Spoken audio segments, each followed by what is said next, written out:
going to ask the Dominican team that's here today if you come join me up on the stage as much as you want to. Very good. One of the things that we want to take time in the service is we really want to explain a little bit of what this trip not only we did, but also the impact that you are helping make. And sometimes we go and we do things and we never really stop and say, okay, why are we doing these things? One of the things we realize and we're really trying to put a focus on is we're saying we want to be for people. That God so loved the world that he gave his one and only Son for the whole entire world. That God is for us. And because he's for us, he asks us to love him and love other people. And so how do we love other people? Well, we have to be for them. We want to be known as a church that is more for what it's known for than rather what it's against. I think lots of people say, oh yeah, I know what they're against. But it takes strategy, it takes real focus to say, this is what we're for. And we partnered with a company, an organization called Servant's Heart.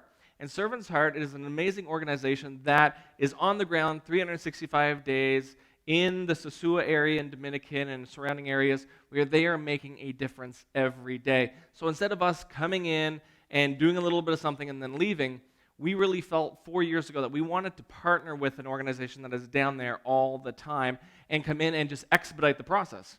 We want to say, hey, can we give you some resources, finances, other things to help make this happen? And when we bring a team, what can we do? And we were able to do lots of things. So we want to take a few minutes and we want to share and invite a few people up on the couch to talk about what God did. So with that, I wanted to invite Cheyenne. There you are. Cheyenne, all by yourself up on the couch. That's fine. No, you're fine. You can pick anybody to sit with you. Who would you like to pick with you? Mary. Mary doesn't have to talk. That's the agreement, though. So with what we're about to talk is one of the things we realized that when we were down there, we were talking about how to be for the Dominican and what are some things that we have to be careful of that can actually hold us captive. And when you're traveling, what the hot topic right now is the coronavirus. And so as the youth pastor, I decided to go at a totally different angle. And every day I want to remind our team of different made-up viruses that stop us from being for our community, right? Because we get scared, we hesitate and say, I can't do that. And there's real threats out there, but at the end of the day, sometimes it stops us from making a difference. And so before I let Cheyenne talk, one of the things we talked about was we have to be careful, if you're ready, for egotistical Alzheimer's. Okay, just letting it sink in, flow through you. Egotistical Alzheimer's is, if you're ready, this is the definition I made up because I made up the word and I'm allowed to do that. It's not being able to remember to put people before yourself. So egotistical Alzheimer's. You're like, that actually should be in the dictionary. Thank you. I know somebody thought it. I just want to say thank you. It should be. If double is in the dictionary, so should that one, right? And so one of the things we realized is this, that we have to start putting people first. And we had a team that was amazing because they were constantly putting somebody that they didn't even know ahead of themselves. And so, Cheyenne, one of the cool things that I love about Servant's Heart is there are kids that we can sponsor. And you've sponsored a kid a few years ago. And last year on your trip, you weren't able to go when we went, and we were able to FaceTime you from home when somebody else was there holding it, and you got to connect with your sponsor child and meet them because they're right there on the ground. But when you went this year, you actually sat down and hung out with your sponsor, Kaden. Can you walk us through that experience? Yeah, well, this year they decided to do something a little different and also bring in family members of the children that we also sponsored. And so they were a little kind of worried about that, but it ended up being very good because we didn't only get to talk with our child, but we also got to talk with their family. In my instance, it was Udenska's mom, and I got to learn a little bit about her and just their family dynamic, and about Udenska because she was kind of shy. She was only 9 years old, and we had a translator though, so that was really nice. But luckily for me, Udenska's mom was also Haitian, or is Haitian, yep. And so she speaks French. So we had a few people on our team that were from the Bathurst site that are fluent in French. So I brought them. I was like, hey, come on and talk to, Udenska's mom. And they did. And the translator was like, I'm done. He was out, He said he was done. But anyway, it was really interesting to just really learn about her and the fact that like we were saying earlier this morning, that our money doesn't just go to filter into the office, like it's used for these children. And one thing that Udenska's been able to do because of the dynamic that we have in sponsoring her, she's learned to read. And she's really proud of that. You could tell that all over her face, that she was really proud of that fact. It's amazing. And this is something that maybe you didn't know, is that as we've been sponsoring or partnering with Servant's Heart for the last 4 years, that they do have sponsored kids that we can sponsor right through there. Not saying you shouldn't do Compassion or World Vision or something, but the thing that I find is a lot easier and accessible with Servant's Heart is we are sending a group down every year, and we are able to connect with your kid. They are working hard to make sure that your child that you're sponsoring is available and you can have a moment with them or FaceTime with them, and that's just something, that's special. That's just really, really, it puts flesh to that activity, and I appreciate that you doing that. And if you're interested, you're just like, I'm interested in that, then later after the service, feel free to say, hey, I'd love to have some more information on that. Thank you, Cheyenne, for sharing some of that. Come with me. Thank you, Mary, as well. I want to get Cynthia and Isaac come on up at this time. One of the things we talked about on this particular day when we were down there was another thing you have to watch yourself from getting caught up catching a disease. And this disease that I made up, just so you don't look it in the dictionary because it doesn't exist yet, is starveoliosis. Okay, no, not catching. Okay, I'll give you the definition. A constant depletion in heart, soul, mind, and strength which causes you to be ineffective. Starveoliosis. I just put oleosis at the end, but it's starving, right? What we're finding is if you don't look after yourself, then you don't have anything to give.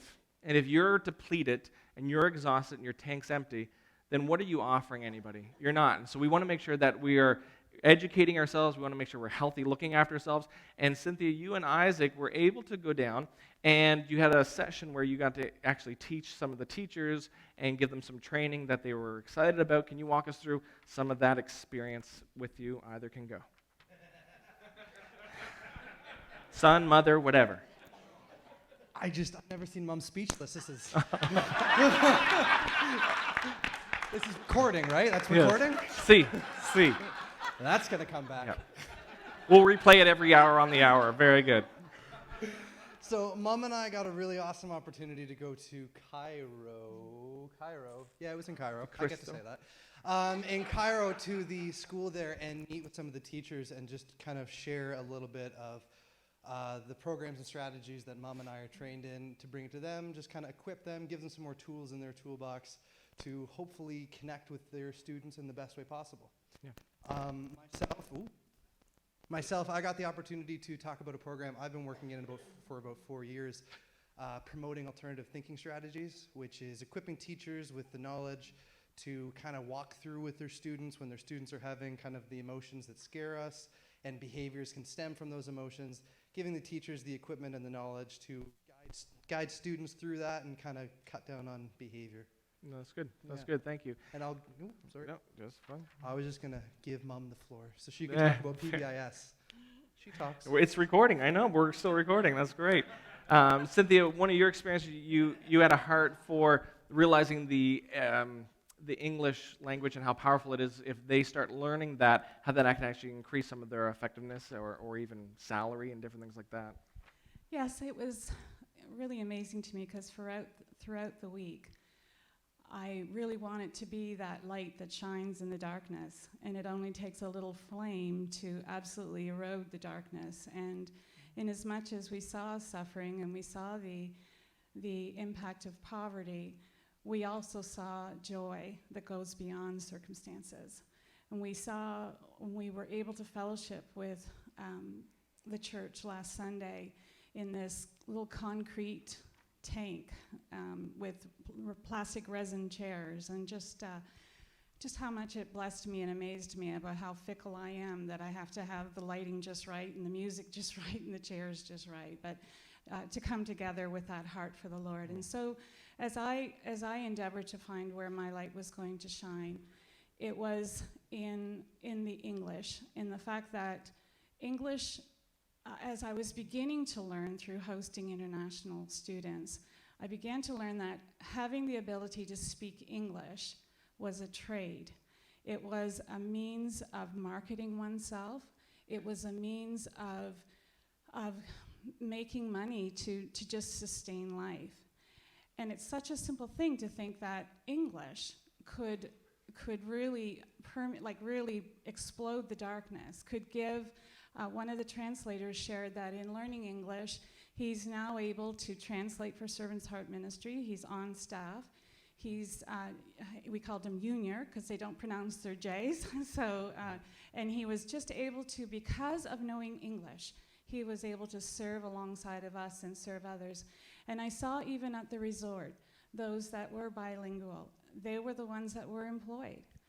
So when I think about myself as what kind of a light can I give, how can someone who's just an everyday sinner in need of God's grace be able to teach and equip? And that just brought me great joy to think, yeah, okay, I could teach English and provide a language that I'm somewhat fluent in to be able. She looks to me like I'm not. That's great. Yeah. And just how such a simple thing like that could change someone's life, and their lives, the lives that they are with. Which is great. So the need is there, the creativity. If that resonates with you, it's like, that interested me, come talk to Cynthia and say, what could I do? What could I bring on that trip? Thank you, guys. You can have a seat. Give them a round of applause. I want to bring Chris and Billy. Send Chris and Billy right over. One of the things, another word that we talked about, and it started becoming this joke, that what is this other disease, Jeff, that we need to learn about to protect ourselves from? And I said, well, this one's good. This one's my best work yet, okay? Impactipated, okay, was the word. And you're like, okay, what's going on? We want to make the biggest impact as possible, but, and you would say this might not be church-worthy word, but we got to be careful that we're not constipated of making an impact, okay? And so this is where we were at, because of when you're overseas, don't drink the water. You know, it made sense in the moment, okay? Don't judge me. Impactipated, holding in what's inside you to give. Yeah, I know. It was better in the Dominican. Matthew 5:13. I'm going to read scripture. We're going to get this figured out right now. Matthew 5:13-16 says, "You are the salt of the earth, but if the salt loses its saltiness, how can it be made salty again? It's no longer good for anything except to be thrown out and trampled underfoot. You are the light of the world. A town built on a hill cannot be hidden. Neither do people light a lamp and put it under a bowl. Instead, they put it on a stand and gives light to everyone in the house. In the same way, let your light shine before others, that they may see your good deeds and glorify your Father in heaven." And that's what Cynthia was talking about, is we want to be that light, we want to be that salt, and that's what when we're making an impact, if we aren't making an impact, we're not doing what God has asked us to do. It's like a light that we put underneath a bowl. We got to let that shine and make the biggest impact that we can. So Billy, Chris, quickly take turns, and what is one thing that resonated from your trip where you were glad you were part of or saw someone make an impact? Well, I find for me is like we have so much at home, and then you go there and see how they have so little, and yet they seem to be more happier than we are. So sometimes the take home is bigger for us than them. That's one thing that I find that resonated with me. That's good. Where do I begin? There were too many things. Just to see how everybody came together in the construction side of things, and how we come together as one family, even though there's a language barrier definitely, but everybody knew what to do and what what we were there for. Yeah. A few of the other things that really made an impact on me was just, like Billy said, how happy they are, but the power of prayer and how they use that. It's incredible, just incredible how much they have inside and how much they love God and know that this is their way. This is their way forward. Yeah, like the church service last Sunday morning about this time, I think we sat there for 2 hours. It was the best 2 hours that I can ever remember. it was totally amazing. And, you know, like Cynthia said, we're in, you're in this small little area, and, you know, they had to sweep up the worms first off the floor before we actually started the service. Amazing, just amazing. Yeah. Well, just the main thing is the main thing, right? It puts the focus on that. Thank you guys for sharing. Give them a round of applause.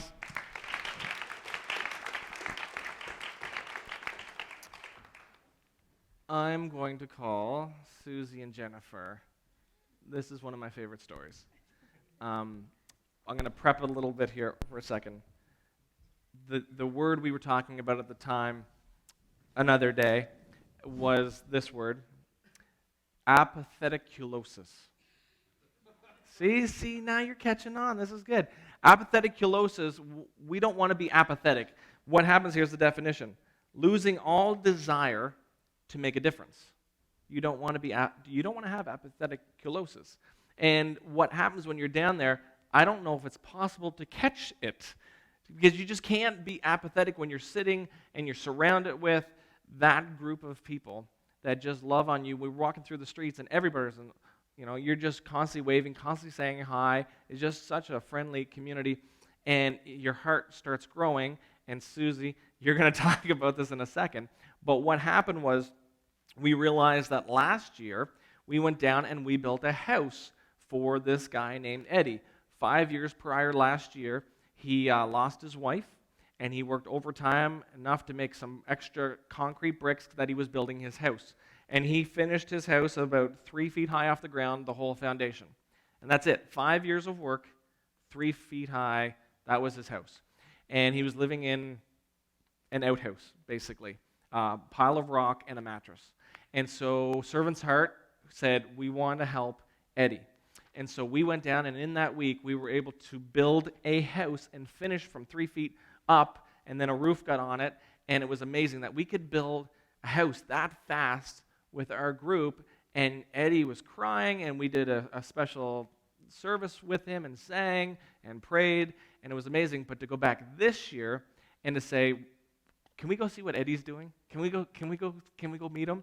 And Susie and Jen, this is your first time going, and they jumped in along with some other people, and you got to do something really amazing. Can you share what happened?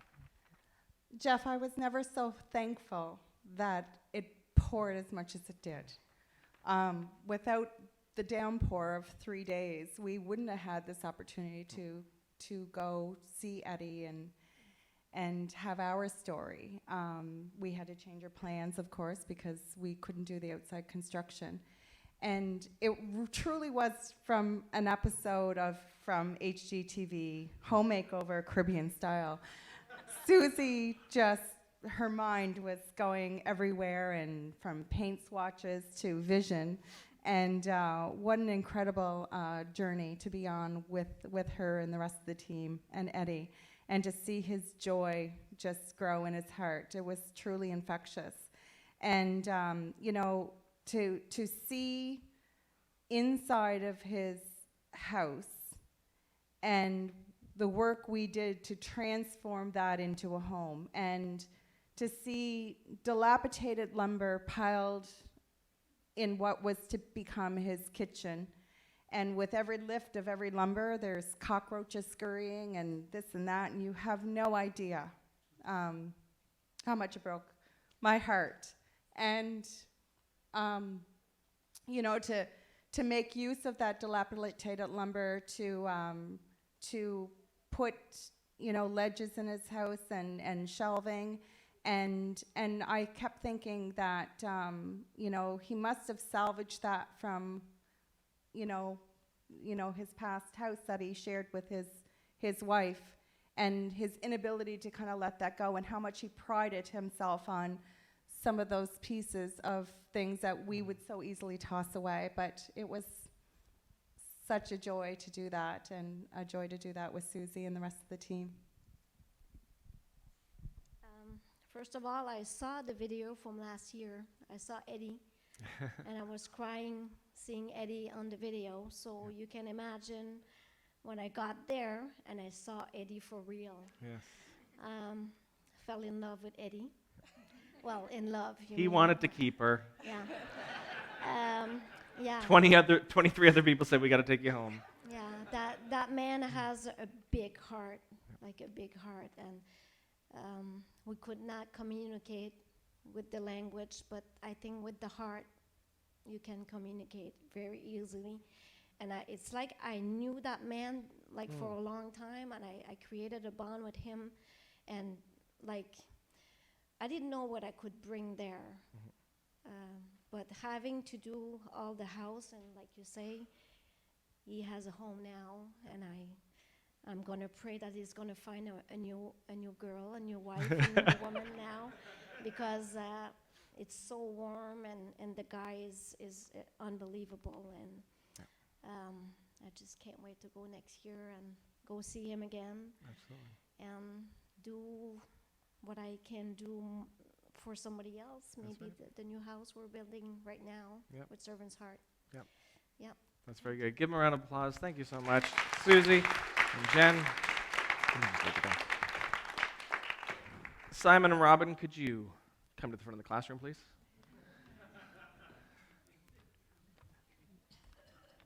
There is a lot to be said.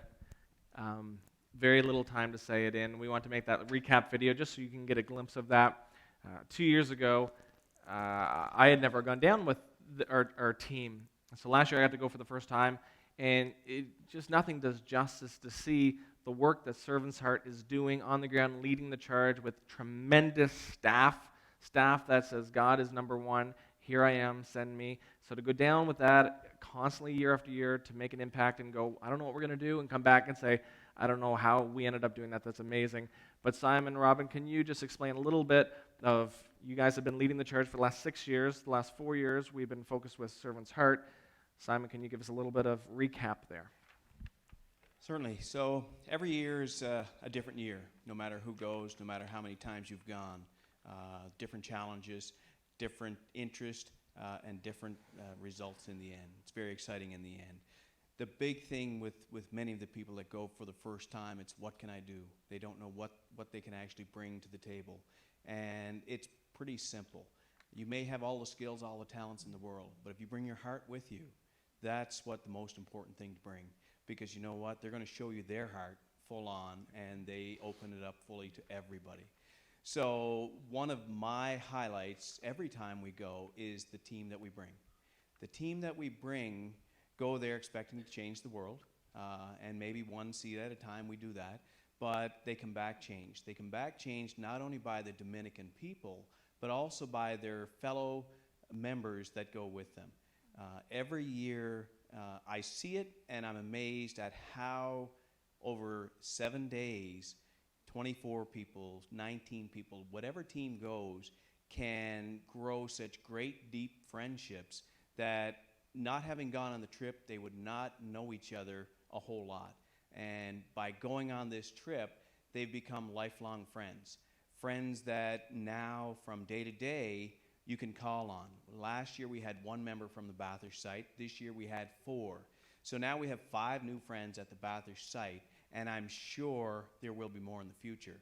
So it's a great opportunity for anybody that's got a heart to serve God to get down there, and you'll be amazed at the friendships that you bring home with you among your own congregation. That's very good, very good.